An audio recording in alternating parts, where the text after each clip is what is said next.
Chapter 1. The Rise of Sobekneferu. In the heart of ancient Egypt, where the Nile flows like a lifeline through the desert sands, a story of unprecedented power and legacy was unfolding. This was a very great time to be living in Egypt, a time when gods walked among men and pharaohs ruled as their earthly embodiment. In this realm of divine kings, a woman of extraordinary strength and wisdom was about to ascend the throne, marking a turning point in the history of the mighty land of Egypt. Her name was Sobekneferu, meaning the beauty of Sobek. The crocodile god Sobek, revered as a symbol of military prowess and pharaonic power, was a fitting patron for a ruler whose reign would challenge the norms of her time. Sobekneferu was not just any royal, she was poised to become the first woman to wear the double crown as a pharaoh of Egypt. The air was heavy with anticipation as Sobekneferu prepared to ascend to the throne. The palace corridors whispered with the rustle of papyrus scrolls and the soft steps of scribes, busy chronicling a reign that was about to defy centuries of tradition.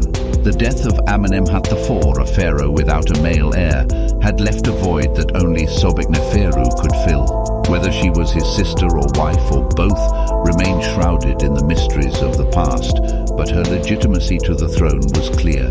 As Sobekneferu stepped into the role of pharaoh, she embraced the full royal titulary, a collection of 5 names traditionally held by kings of Egypt. Each name was a declaration of her divine right and royal power, an assertion of her place among the great rulers of the Middle Kingdom. The courtiers watched in awe as she donned the ceremonial headdress, the uraeus cobra coiling around her brow, symbolizing her newfound sovereignty. Chapter 2.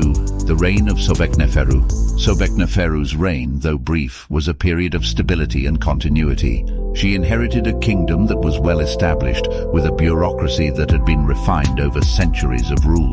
Her reign was a testament to her capability as a ruler, maintaining the prosperity and traditions of the 12th dynasty. The temples and cities of Egypt thrived under her watch. Trade flourished and the arts continued to prosper. Sculptors and artisans created works of exquisite beauty, capturing the essence of Egyptian glory in stone and gold. Sobekneferu herself was a patron of these arts, understanding their importance in immortalizing her legacy. One of her most significant contributions was her association with the crocodile god Sobek. This deity, both feared and revered, was a symbol of the pharaoh's might and the protection of the Nile, the source of Egypt's life and wealth. By aligning herself with Sobek, Sobekneferu not only honored her birth and throne names but also reinforced her divine authority.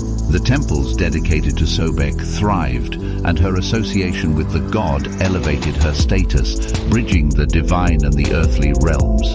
Chapter 3. The Legacy of Sobekneferu. As the last ruler of the 12th dynasty, Sobekneferu's reign marked the end of an era. Her death, coming after just 4 years on the throne, led to a period of uncertainty.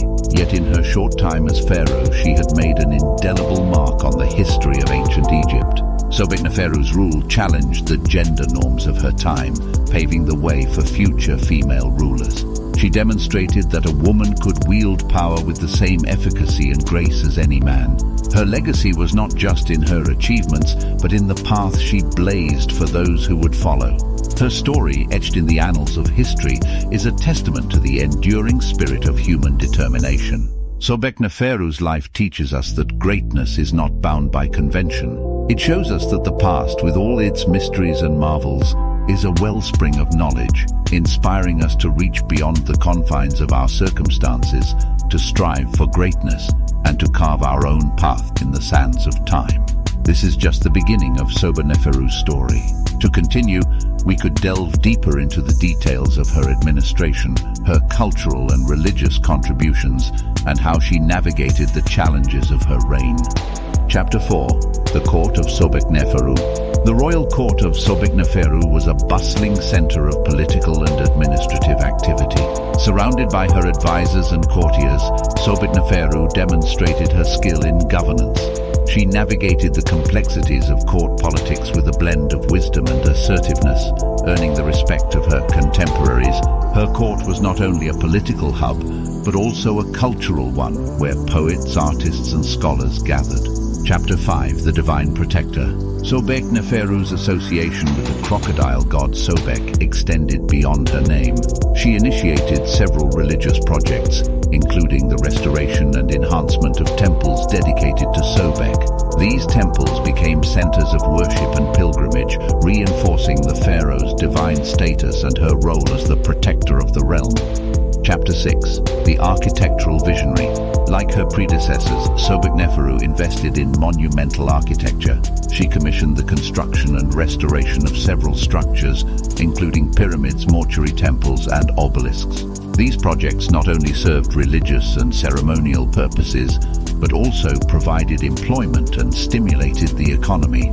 Chapter 7. Diplomacy and trade. Sobekneferu understood the importance of diplomacy and trade. She maintained peaceful relations with neighboring lands and expanded Egypt's trade networks. This period saw an influx of luxury goods, including gold, incense, and exotic animals, which enriched Egyptian society and culture. Chapter 8. The cultural patron. As a patron of the arts, Sobekneferu championed the development of literature, sculpture, and painting. Under her reign, art flourished, characterized by realism and attention to detail. She also encouraged the preservation of traditional artistic methods, ensuring that the rich heritage of Egypt's past was carried forward. Chapter 9. The challenges of reign.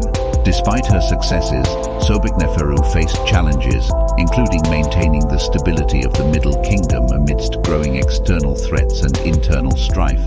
Her leadership and strategic decisions during these times further cemented her reputation as a capable ruler. Chapter 10. The woman behind the crown. Behind the grandeur of her reign, Sobekneferu was a woman of complexity and depth. This chapter explores her personal life, her possible marriage to Amenemhat IV, and her experiences as a woman in a position traditionally held by men. Chapter 11. The end of an era. Sobekneferu's death marked the end of the 12th dynasty and the Middle Kingdom. This chapter discusses the circumstances of her passing and the immediate aftermath, including the succession crisis that followed. Chapter 12. The Forgotten Pharaoh. Over time, Sobekneferu's legacy faded from the collective memory of Egypt. This chapter delves into how and why her contributions were overshadowed by those of later rulers and how her story was rediscovered in modern times. Chapter 13. The Legacy Reclaimed. In the final chapter, we reflect on Sobekneferu's impact on history and her role as a trailblazer for women in power. Her story, once lost to the sands of time, now serves as an inspiration, reminding us of the resilience and capabilities of women leaders throughout history. Click like, subscribe and share this channel.